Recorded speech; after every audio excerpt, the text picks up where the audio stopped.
Hotter. Hotter than hell.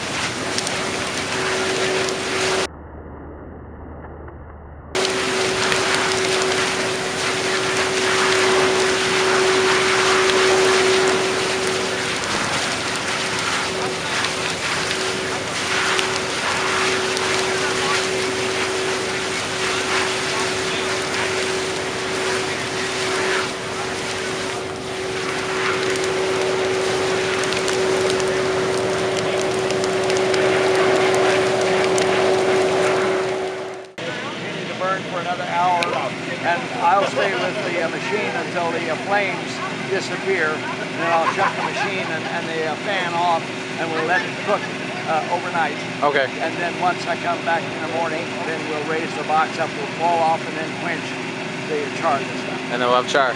Cool. Do you use water at all to cool it down after it's done, or you just let it? No, it has. I can't put water inside because it'll fracture or break those. The ceramics? Yeah. Okay. I'll wait until the morning, like I said, let it simmer overnight, and I'll come back in about 8 o'clock in the morning, pick the box up. When I pull off, then when we have to start cooking. So how much do you fill here before you stop and say, okay, that's enough wood, it's full, we're making the biochar, it's full, you just keep burning, or? Well, what we'll want to do is stop about an hour before I want the machine to actually shut off. Okay. Putting wood on. Okay, let it burn down, and that way the flame will disappear on this pretty quickly. Okay. That way I can shut the fan off, because I can't shut the fan off as long as there's flames in there, at least coming up close to that manifold, it'll warp it.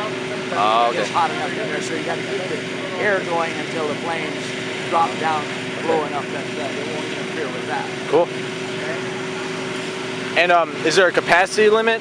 So say we all day we're adding wood in this pile right here. Does it get too full to the point we got to stop filling it, and then we're like, okay, it's got to burn? It will get to a point to where your efficiency will drop, big time. Okay. You can't put any more wood in it on a steady basis, you know what I mean? When we first was doing this morning, I mean, he was putting, load after load after load after load in there. So that's what do you say, like right now that's about 10 or 15 loads they've put in there? Or? At least that much. Okay. Yeah. Wow. And it's already all gone almost. Oh yeah. Yeah. But there's a good layer of char. You see on the sides where the ash appearance shows. That's about where your char will. You'll get about that much ash on the top of it, basically. Wow. But when you put the water on it, of course, that washes away. Yeah, it washes. All you got then is. And what's good is when it washes away, we can put things where the water is going, and we can adjust the pH so it's neutralized, and then it's not an issue. So it's not a problem dealing with that lye with this system. So.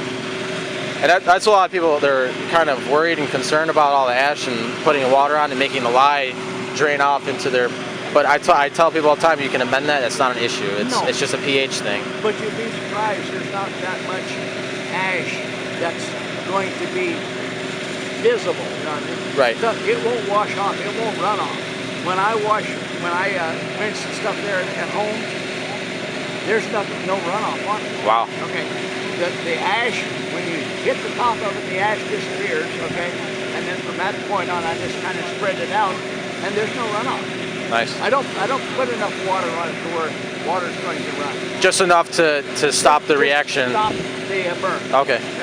That's all you're putting on. So to have fear, like I said, of the ash washing away, I don't, at this point, I don't see that as a problem. Right. And I mean, because some of those particulates are good, and like I said, you just amend it like tomato juice. You can put a bunch of tomatoes on top of that. Right. Wherever there's a pool, just drop some tomatoes, and you're good.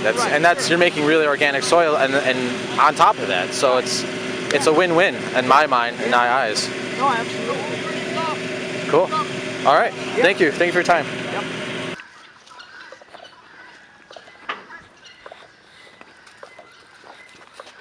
We've got one right there that may still continue to char once we cover it up with dirt, but a lot of it has charred at this point, so we'll see in the morning. That one may not be fully charred. Okay. But let's go ahead and get some. Yeah, get some dirt and we'll put on it. We'll do our best to seal it off. Like I said, you might want to come back down later and check and see if something is working its way through. Put a shovel of dirt on it or something like that, or maybe, you know, some more in the bucket. Yes, sir. So go ahead.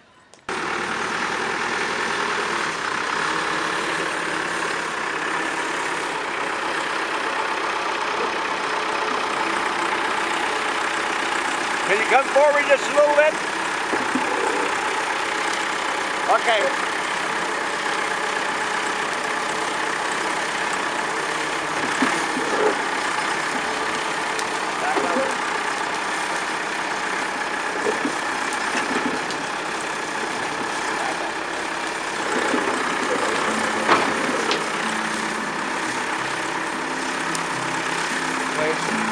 Get another, yeah, you're good. Get another bucket, and then maybe we'll do a little shoveling, okay?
So now we're just covering it up with dirt to plug it up. A little smoke like that. Yeah. Just pull it right over. Could be steam.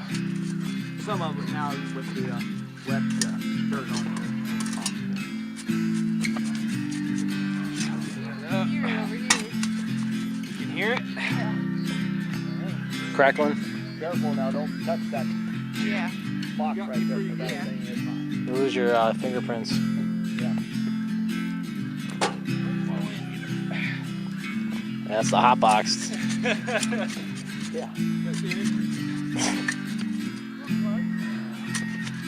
it is hot, but it's not that hot. I'm gonna stick my hand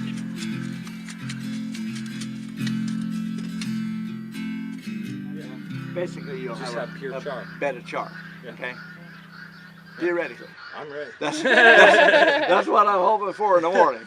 I hope nobody runs me off with a shotgun tomorrow. No, I don't saying, think hey, so. dude, get out of here. You lied to us. No, sir.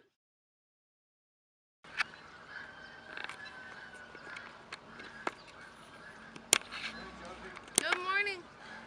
Morning.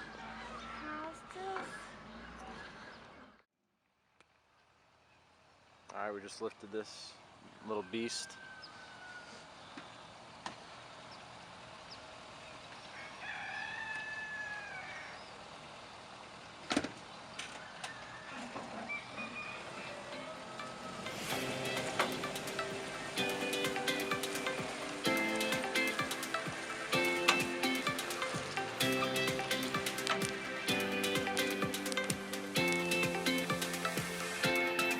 Now we drench it.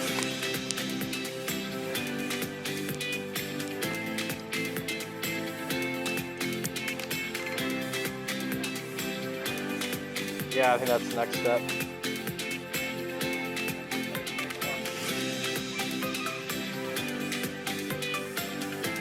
Pretty cool.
How do you lay that in?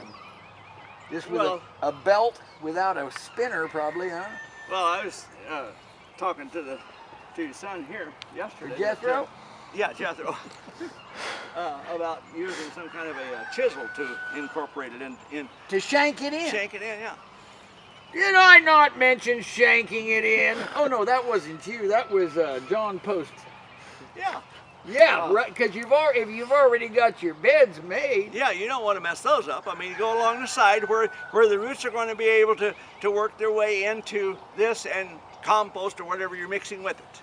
Now, if you see that, Now, I could probably try.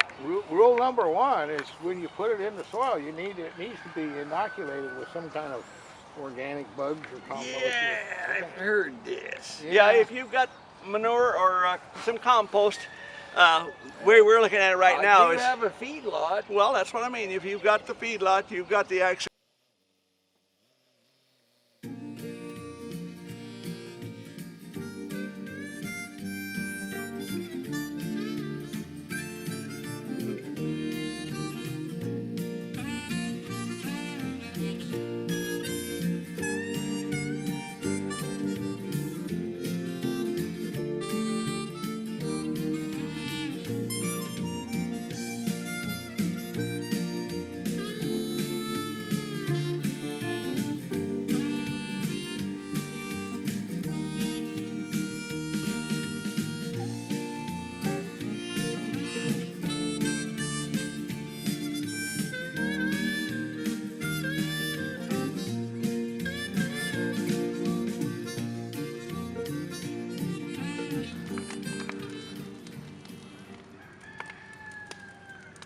So this is what most farmers are doing now, is just doing slash piles and burns. And you know, it's a lot of smoke, generates a lot of air quality control issues. It's just not good for all these farmers to be doing these types of practices, because it's just, look at all this smoke. You know, it's everywhere. It's not a controlled burn.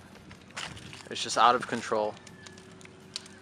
And it's just releasing all this smoke. And you know, if 100 farmers are doing this in the area, you can only imagine the air quality issue. And you're not, it's just burning down into nothing. You're not keeping your resources, you're just burning them all away. Because this, in essence, we need to start looking at wood as a soil amendment, something that we can return back into the ground instead of just using it, expiring it through fire, and it turning into lye.